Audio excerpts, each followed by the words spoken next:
So bloggers bangi bavuddeyo nga bagamba nti Juliet Zawedde ye mukyala akyasinze obugagga mu Uganda. Ekyo si kituufu naye ate si kyekyandeese. Olero njagala okubalaga ku Juliet Zawedde ne Zari Hassan ani asinga, si mu ssente zokka naye n'ebirala. Tuveewo.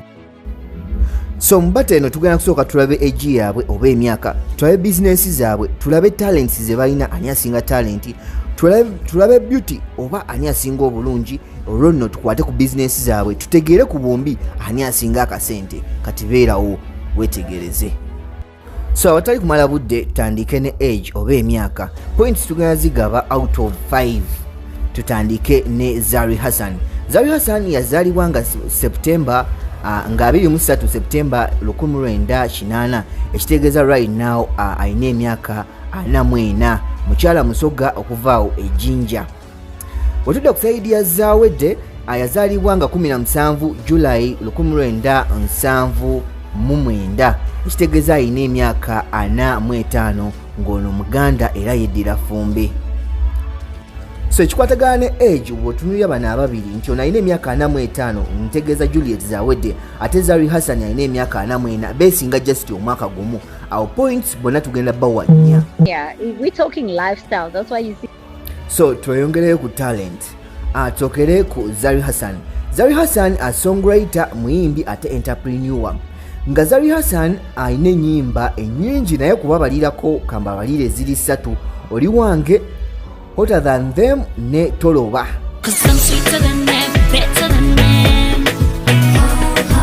So nga tukyali ku talent ate Juliet Zawedde naye muyimbi, songwriter ate entrepreneur, kuba nti ye ali best mu Boston. Ennyimba zalina mulimu oluyimba lwe bayita drill ne lollipop. Otutegeeza ennyimba za Zari Hassan n'ennyimba za Juliet Zawedde, tulabira ddala nga Zari Hassan abadde serious nnyo mu music okusinga Juliet Zawedde, era awo ne tumuwaawo nnya, Zari Hassan nnya ate Juliet Zawedde ne tumuwaawo 3. So nga tetunagenda ku byabugagga byabwe, katusooke tutunuulire beauty. Ku beauty njagala wetegereze bulungi n'enkaliriza ebifaananyi bino. Otubuulire mu comment section ani asinga obulungi nga ogaba out of 5 points. So ekya beauty tujja kiddako oluvannyuma nga tumaze okulaba ebiva mu comment section, naye katusooke tugende tulabe ekya NETWORTH nawa sente gye bazijja. So nga sinababuulira sente entuufu ze balina na biki bye bakola, njagala okubajjukiza nti bano ababiri ba socialites era tebali tulina kye tukoze okutunuulira sente nga tetunaba following yaabwe. Ekyokera ddala katandikire ku Zari Hassan. Zari Hassan Instagram alina 12 million followers, ate ku TikTok alina aba followers 2.9 million followers oba obukadde 2 n'emitwalo 9. Ate Juliet Zawedde ku Instagram alina obukadde 4 n'emitwalo 6 egy'aba followers. Jjukira nti Zari Hassan abadde ku Instagram abadde na bukadde 12. Ate ku TikTok Juliet Zawedde alina emitwalo 15 mu 29 ez'aba followers. Ekitegeeza wano Juliet Zawedde ne tumuwa 2 ate Zari Hassan ne tumuwa 4. So twolekedde ekyatuleese olwaleero.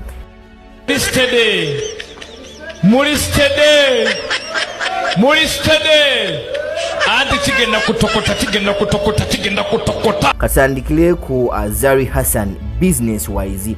Ekyokera ddala Zari Hassan socialite, nga mulaba alina following nene ku mikutu gyonna, ekitegeeza aze afuna sente nyingi okuva ku mikutu egyo mu ngeri ya endorsements. Njogera endorsements osobola okitegeera naye okutwalako ewala ye brand ambassador wa Samsung mu Uganda. Ekyo kifo kinene nnyo okubeera brand ambassador wa Samsung company eri based mu South Korea mu Uganda. Companies nyingi zazze ng'akolera okugeza nga company ekola diapers mu TZ asinga obungi akakalango mwakategeera. Ekyokubiri, Zari Hassan ye CEO wa Brooklyn City College ng'essomero liri South Africa, kaŋŋamenti ennannyini lyo. nga bino yabisikira kuva ku mugenzi Ivan Semwanga ngono yali bbawe. Yasikira ebintu bingi naye kimu ku bisinga obunene kyekyo, saawo balirawo ddala sente eziwerera ddala. Ekyokusatu ali mu real estates era akolagana ne Fine Urban okubanga bagula n'okutunda ennyumba era eza luxury ng'ogaseeko n'okuzizimba. So eyo business ekolera ddala sente. Nga sinabawa sente zayina mu bufunze, kasooke tugende tulabe Juliet Zawedde. Ye sente zayina zagenda nga amansa n'okuyamba abantu, kuyamba abaana azijjawa. Juliet Zawedde kisookera ddala ayina foundation wano mu Uganda egezaako kubanga yamba abaana n'abantu ba bulijjo. Abantu abasinga obungi temumanyi nti no foundation eba business, naye we tudda mu side eri endala foundation business ate era ekolera ddala nti oba ne foundation wano ng'oyamba abantu naye ng'era ebweru olina abalala bojjako ssente okubanga osobola okutambuza omulimu guno. So oba osobola okukozesa ssente ezo n'ogamba nti nno eri nfunyeyo akawumbi kamu wano ngenda kukozesa obukadde 2 kansonyi nti mwena mukitegedde. Ekyokubiri nti ayina transportation company era nga erimu emmotoka ezisukka 5 ng'eyo emuwa obukadde 2 obwa $2 buli mwaka. Ekyokusatu omulimu omutongole Juliet Zawedde gwakola mu USA, akolera US Federal and State Government nga bano basasulwa wakati w'emitwalo 1.5 ku mitwalo 2 ejja $. Ekitegeeza tubanga tubalidde ku mitwalo 2, ekitegeeza Juliet Zawedde afuna obukadde 73 mu emitwalo 26 mu 12,595 ku sente ze Uganda buli mwezi. Ezo sente si ntono. Era nga bwolaba Zari Hassan nono adiringa mu real estate era nga emirimu gyagitambuliza ddala mu USA ne Uganda. So nga sinaba wa networth y'abantu bano nsaba subscribing o liking ate commenting ombulire ku gwe nga gwe olaba ani asinga akasente okunyirira n'ebisigadde. Njagala kubajjukiza aba G9K Studios ku kyebifaananyi ne vidiyo ezimalayo. Oli muyimbi oyagala kwata vidiyo, olinayo embaga, kwanjula, oyagala kola conference meeting oba olina birthday, bakubire bakuwe package ekujjaamu kutandikira ku mitwalo 2 zokka. Ate ku premium package bakusitreamingira omukolo gwo ku mikutu gyabwe gya social media gamba ng'eza G9K tikubwereere ng'ogaseeko n'okuwa photobook ya bwereere. So njagala jjukire nti abantu bano tubadde tubawa points okuva ku 5. Teri sente ntuufu bantu bano ze bayina ez'obaagana okuzipublishinga naye Zari Hassan okusinziira ku mirimu gy'akola n'emirimu gya Juliet Zawedde z'akola, Zari Hassan tujja kumuwa points 2 ku 5 ate Juliet Zawedde tumuwe 5 ku 5 kubanga oli akolera gavumenti gwe mulimu omutongole ate ono socialite ng'omulimu omutongole. Tuveewo. So ekimeza bwe kiti bwe kiyimiridde Zari Hassan ne Juliet Zawedde. Zari Hassan ku age afunye points 4, Juliet Zawedde n'afuna 4 kubanga kumpi babadde benkana nga Juliet Zawedde alina 45 ate Zari Hassan alina 44.